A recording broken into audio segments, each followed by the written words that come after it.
Hi hello అందరికీ నమస్కారం. నేను మీ కేపీటీవీ కాస్బెట్ పావని. సో ప్రజెంట్ మనమైతే మన భూపాలపల్లి ఏరియాలో అయితే ఉన్నాము. భూపాలపల్లి ముసలమ్మపేట విలేజ్ దగ్గర ఉన్నాం.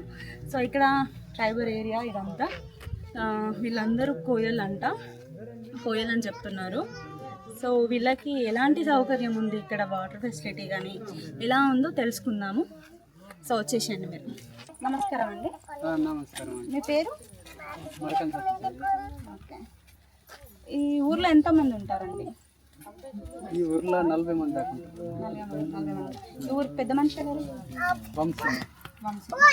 ఎన్ని సంవత్సరాలుగా ఉంటున్నారు ఇక్కడ? ఇక్కడ 20 సంవత్సరాలు దాకా.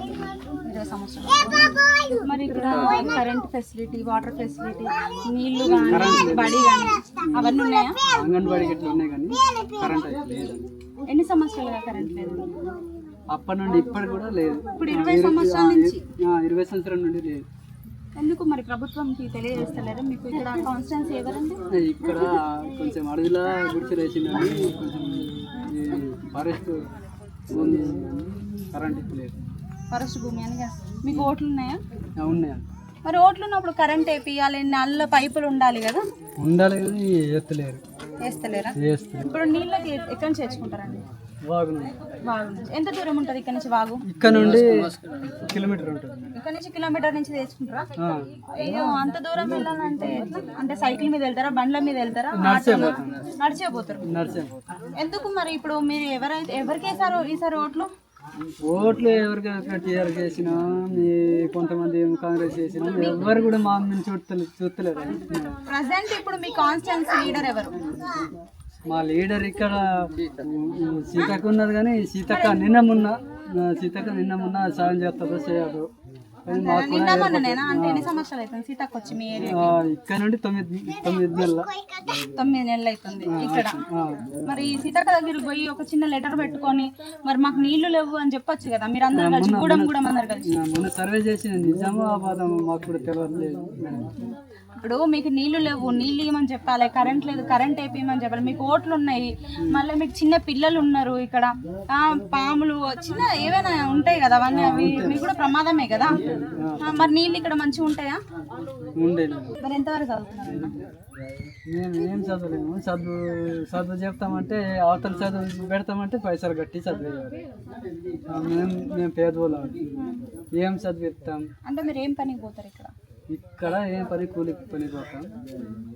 మళ్ళా వేసే పని. ఆధార్ కార్డు, రేషన్ కార్డు అవన్నీ ఉన్నాయా? ఇక్కడ పింఛన్ వస్తుందా పెద్దవాళ్ళకి? లేదు. అన్న చెప్పండి పేరు. నా పేరు సంతోష్ మేడం. సో ఇక్కడ ఉన్న పరిస్థితి ఏంది అసలు? ఈ గుడిసెలు ఏంది, మీకు కరెంట్ లేకపోవడం ఏంది, నీళ్లు లేకపోవడం ఏంది, అసలు ఏంది మీ పరిస్థితి? మాది ఇక్కడ బాయకపేట నుండి 3 కిలోమీటర్ మేడం. మాది గుడి ఏమో ముసలంపేట. ఇక్కడ కొంచెం కరెంటు సౌకర్యం కొంచెం లేదు. మన రోడ్డు నుండి ఇక్కడ 50 గజం దూరం ఉన్నది మేడం. ఇంకా సీసీ రోడ్ ఇట్లా పోపిస్తే మంచిగా ఉంటుందని మేము కోరుకుంటున్నాం. ఇంకా సీసీ రోడ్లు ఇంకేమేమి కావాలి మీకు? మాకు చెప్పండి. అస్టన్ మాకు ఉండాలి మేడం. ఈ పిల్లలకి చదివటాను బస్టాండ్ కావాలి. Bus stand. దాన్ని మాకు బాధ అవుతుంది. మాకు అంత బండి లేదు, ఏం లేదు. దాంట్లో ఇక్కడ నుంచి బేకపేట పోవాలంటే ఎట్లా పోతారు? నడుచుకు పోవాలి మేడం. 3 కిలోమీటర్లు నడుచుకుంటూ పోతారా ఈ రోజులల్లో? మరి ఇప్పుడు మీకు ఇక్కడ అంగన్వాడీ ఉన్నది అన్నారు కదా, మన వారం రోజులు ఒక చుట్టూ వస్తుంది, లేకపోతే లేదు. మళ్ళీ వారం రోజు నెలకు 3 చుట్టూ 4 చుట్టూ వస్తుంది మేడం. ఎందుకు అట్లా? ఇప్పుడు అంగన్వాడీ అంటే అంత దూరం నడిచి రావాలంటే దానికి కూడా అంతే ఉన్నది, మాకు కూడా అంతే ఉన్నది. మేము కూడా చెప్పాలంటే దాన్ని కూడా చెప్పలేము. అట్లా ఉన్నది. కొంచెం బాధ అవుతుంది. మేము కూడా ఏం నడిచి రావాలంటే మీకు ఇంత దూరం అంటే నడిచి రావాలంటే ఇప్పుడు ఆమెకి ఇక్కడ టీచర్ వేసిండ్రు కదా డ్యూటీ. అయితే వేసినప్పుడు ఖచ్చితంగా వచ్చి ఇప్పుడు తనైతే శాలరీ అయితే తీసుకుంటుంది కదా ప్రభుత్వం నుండి.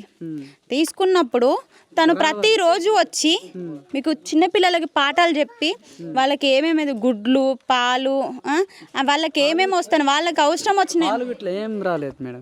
ఎందుకు రావు? అందరికి పాలు వస్తాయి కదా, పాలు వస్తాయి, గుడ్లు వస్తాయి, సత్తిపిండి వస్తుంది, పప్పులు వస్తాయి. బైకపేట పోతేనే బైకపేట గుడ్లు పిండి గుడ్లు అన్నీ బైకపేట ఇస్తాను. ఇక్కడ నుంచి 3 కిలోమీటర్లు రాదని చెప్పి వారానికి ఒక్కసారి వచ్చి మీకు పిల్లలకి పాఠాలు చెప్పి పోతుంది. మరి పెద్దవాళ్ళు చదువుకోవడానికి ఎక్కడికి పోతారు? పెద్దవాళ్ళ హాస్టల్లో పంపిస్తున్నాం మేడం. ఇక్కడ నుంచి ఎంతమంది పిల్లలు ఉన్నారు హాస్టల్ ఉన్న వాళ్ళు? 20 దాకా వెళ్తారు. 20 దాకా వెళ్తారా? కొంత 27 సంవత్సరం దాకా ఉండేటోళ్ళు కొంత ఇటు బయటకు వచ్చి కొంత అటు నాగారం పోతాడు, కొంత సన్నపల్లి ఉంటాడు, కొంత ఇక బైక్ పెట్టి ఉంటాడు. చూస్తున్నారా, ఇది వీళ్ళ బాధ. అసలు వీళ్ళది ఏం చెప్పేటట్టు కూడా లేదు, చాలా దారుణంగా ఉన్నది. వీళ్ళకి ఒక అంగన్వాడీ ఉన్నది. అంగన్వాడీ నెలకి 3 సార్లు వస్తుందట. ఆమె 3 కిలోమీటర్లు నేను రాలేను రోజు అని చెప్పి వారానికి ఒక్కసారి మాత్రమే వస్తుందట. ఏవైతే ఎగ్స్ పాలు అని చిన్నపిల్లలకు వస్తాయి కదా, మళ్ళీ వాళ్ళు తీసుకోవాలి అని అంటే అయ్యక్కపేట వెళ్ళి తీసుకొచ్చుకోవాలి. సో ఇప్పుడు అంగన్వాడీ టీచర్ అంటే ప్రభుత్వం నుంచి ఆల్రెడీ శాలరీస్ వస్తూనే ఉంటాయి. సో వచ్చినప్పుడు పిల్లలకి సరిగ్గా పాఠాలు చెప్పాలి. ఈ వయసులోనే పాఠాలు చెప్తే వాళ్ళకి చిన్నపిల్లలకి సో వాళ్ళకి ఏబీసీలు అనేటివి అవన్నీ వస్తాయి అన్నమాట. ఇక్కడ కరెక్ట్గా చదువు లేదు, తాగడానికి నీళ్లు లేవు.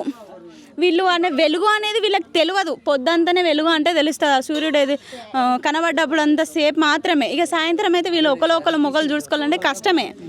మీకు ఇక్కడ అసలు లైట్ గిట్లా లేదు? లేదు మేడం, లైట్ లేదు, కరెంట్. ఎన్ని సంవత్సరాల నుంచి లేదు అసలు? నాకు నిజం చెప్పండి. 20 సంవత్సరాల నుండి. మరి 20 సంవత్సరాల నుంచి ప్రతి సంవత్సరం ఓట్లు వేస్తూనే ఉంటారు 2-3 సంవత్సరాలకి. మరి ఎందుకు ప్రభుత్వం ఎందుకు పట్టించుకుంటలేదు మిమ్మల్ని? మమ్మల్ని పట్టించలేదు మేడం.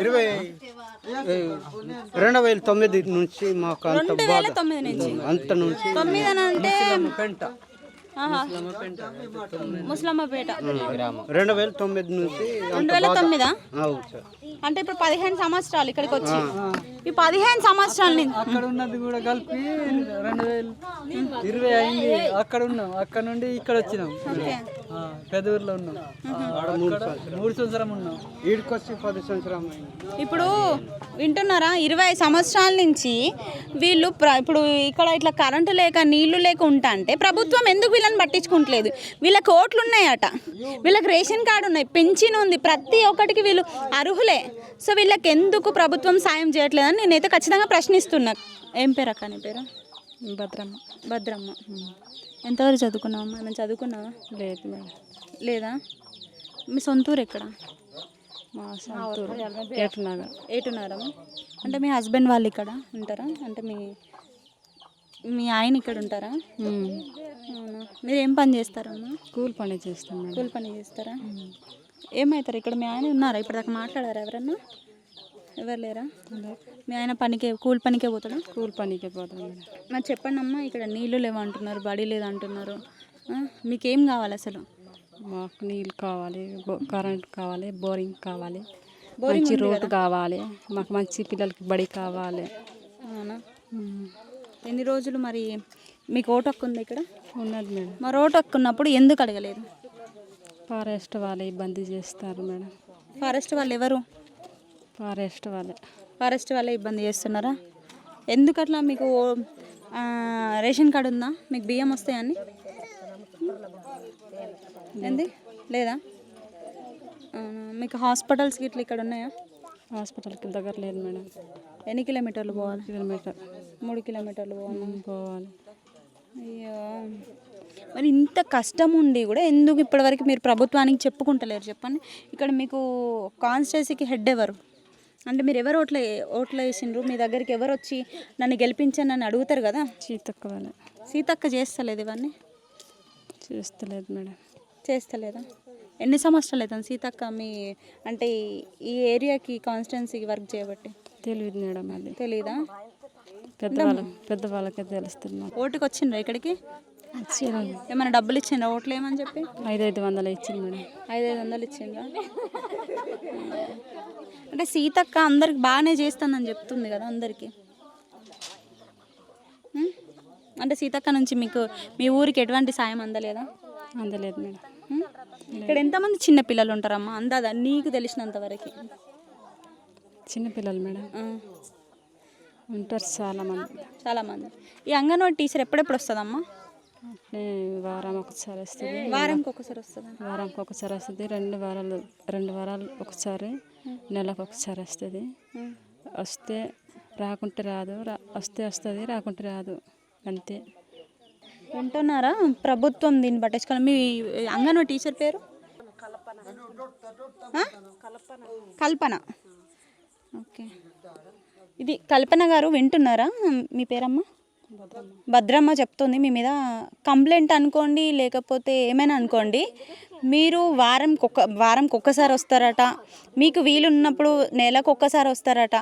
ఇది మీరు ప్రభుత్వం నుండి ఒక మంచి జాబ్ హోదాలో ఉండి ప్రభుత్వం నుంచి శాలరీ తీసుకున్నప్పుడు శాలరీకి తగ్గట్టు జాబ్ చేయాలి. ఉత్తిగానే జాబులు రావు, చాలా కష్టపడితే మాత్రమే ఎవరికైనా గవర్నమెంట్ జాబ్ వస్తుంది.